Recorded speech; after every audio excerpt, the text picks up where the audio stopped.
Matrix Live. Welcome everybody. Two demos for you today. We have Eric, who's going to talk us through his space switching prototypes, and Andy is going to talk us all through his Greasemonkey script. I'm not even going to give anything away. Some people on this call know about this, but for Matrix Live, we'll do a grand reveal. All right, Eric, your debut. Take it away. Hello, hello. As much as I would love to be a nice assist and take up the whole time with this demo, the first part of this is actually going to be done by Amsha. Hello. Apologies. Can everyone hear me? Lovely. Okay, so yeah, today I thought before we get into space switching, we'll talk about why we're space switching and why we're making it different. So some of you must have heard about the IA changes that we're doing. The reason why we're doing these changes is because what you see on the left is what it looks like on iOS, and what you see on the right is what it looks like on Android. It's not consistent. And when we've done any user research, we found that people think that this is a workplace communication platform as opposed to,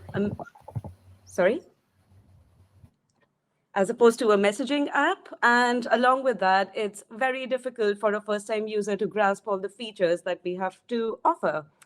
And so the main goal in doing this redesign has been to stick to our ethos that we have already, which is keeping our platform safe and honest. But in addition to that, we want to make sure that it looks beautiful, it's making a great first impression, and most importantly, it's easy for a first-time user to get onboarded on the platform. We want to make sure that we're not overburdening them with all the features that we have. And along with that, we're catering to their needs because it's not only for workplace users. Oops. So currently in the process, we're somewhere around here where the red dot is. We're testing solutions, and then we will be ready to refine it and deliver the new prototype. And so we've broken down the whole proposal into different chunks. One of them is edit layout, which I think we've spoken about quite a bit, which is around making sure that a user can decide how the interface looks for them. And we're testing this out to see if people like the filters that we're going to propose, if people like the idea of not having a bottom navigation. But most importantly, today we're talking about Android space switching. So I'll dive a bit deeper into this. With this new proposal, we're trying to approach a no hamburger menu style, because we just end up dumping every feature over there, and we don't want to do that. And so we're trying a new style for space switching, which would be a drawer.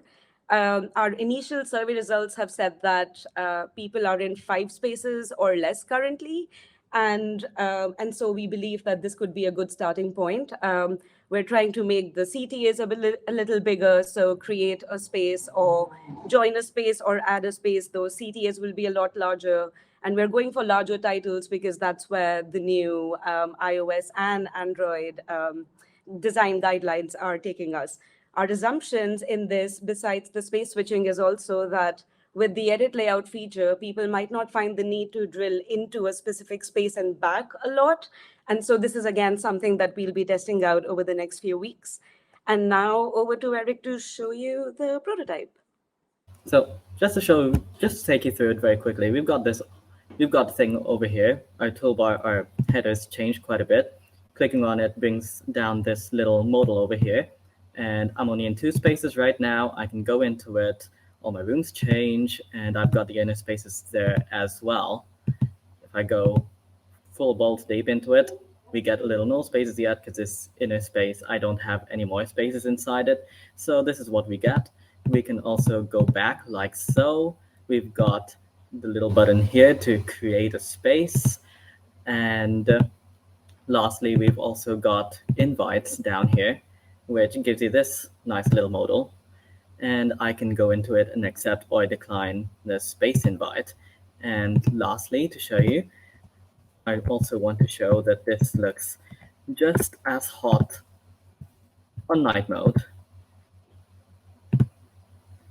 And that is literally it. It's great. Well, thank you. Thank you, Amsha. I really like the pattern you went for with Amsha, sort of giving some of the context and explaining the design thinking behind it, and Eric sort of taking us through the prototype itself. That's really cool. All right, Andy, you have the floor. Hello. So trying to share my screen. This is kind of the opposite of what we just saw, because this is just me hacking around with some stuff because something annoyed me or made me stressed, actually.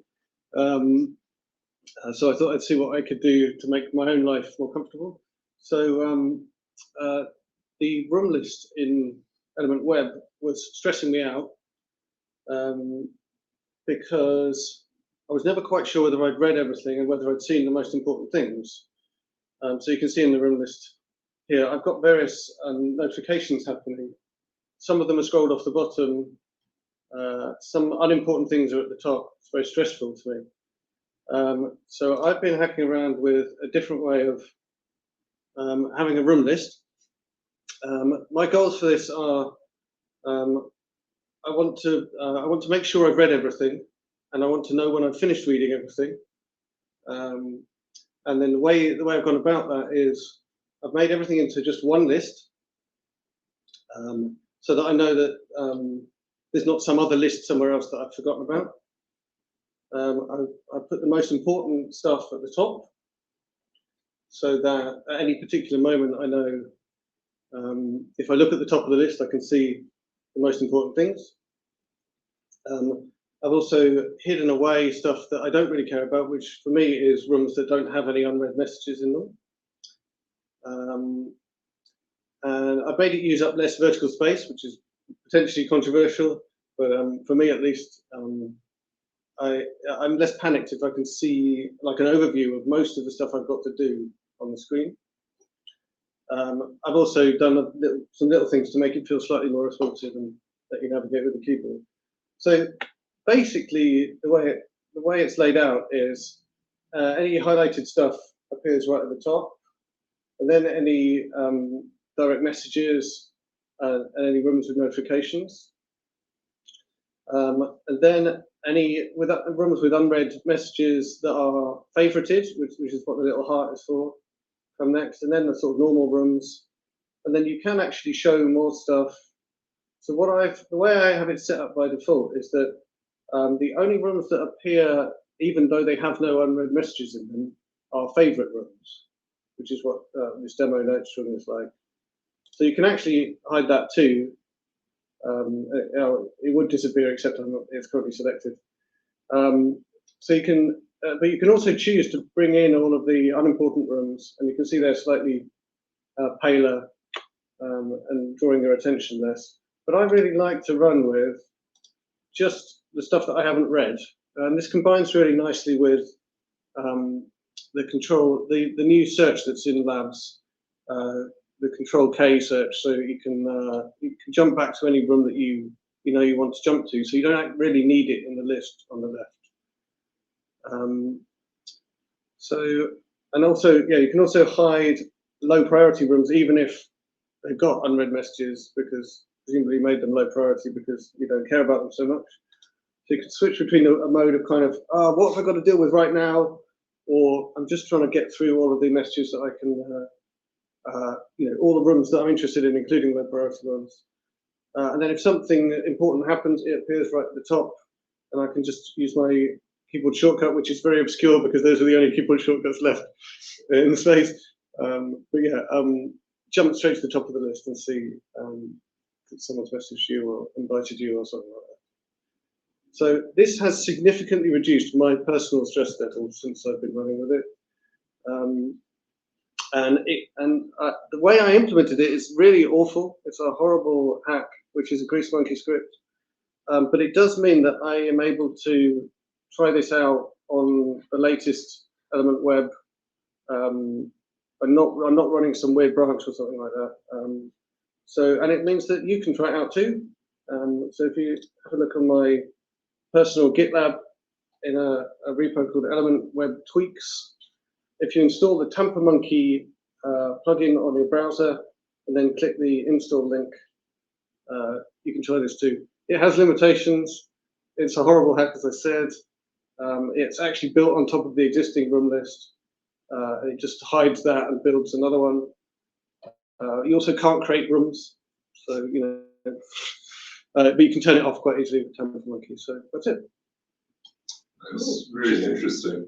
I mean, it's really interesting that it's quite close to the work that the design team is doing on the information architecture stuff that Amsha was just showing on mobile. In that, I think you can basically get that semantics on the new experimental iOS build, with the exception of showing favorites no unread. But everything else is basically how, by default, I think, the iOS app will be working. And I don't know, Nance or anyone, am I right in saying this? I mean, how could this map to the reality of the app? Yeah, we had an actual water cooler conversation over this for like half an hour the other morning, and yeah, 100%. So Andy successfully negotiated some design time on this from next month, where we're basically, the plan is to see what we learn out of the mobile app layout stuff over the coming weeks, and then we can regroup and then take some fresh perspective on all of the above, pretty much. Awesome. All right, thanks, Andy. That concludes Matrix Live. Woo. Thank you.